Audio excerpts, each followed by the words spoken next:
Ouais, ouais. Bah, c'est pas valorisé. C'est pas Je valorisé. vois bien hein, quand j'accompagnais les enfants dans les écoles et tout, je voyais bien que petit à petit, il y a le côté jugement qui prenait de plus en plus de place.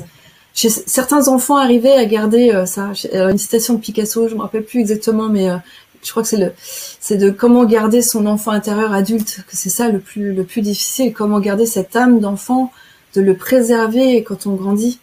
Et j'ai eu de la chance dans ma famille, c'était très, comment dire, c'était respecté ça. C'est après quand j'étais aux Beaux-Arts, il y a eu un truc qui s'est passé parce que c'était une autre vision de l'art, c'était une autre manière de.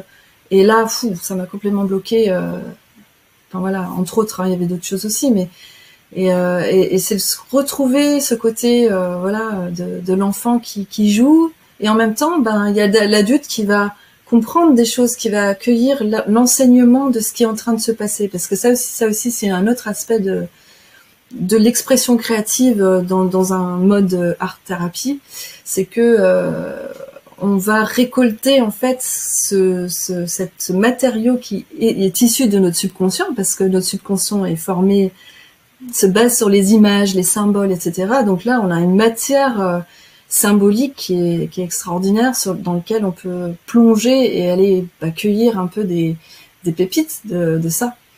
Donc ça paraît un peu abstrait quand j'en parle, mais je donnerai peut-être un exemple plus tard, mais voilà, quand on dessine, là, même si on ne sait pas dessiner, il y a des lapsus graphiques qui peuvent se faire beaucoup plus facilement que des lapsus au niveau verbal.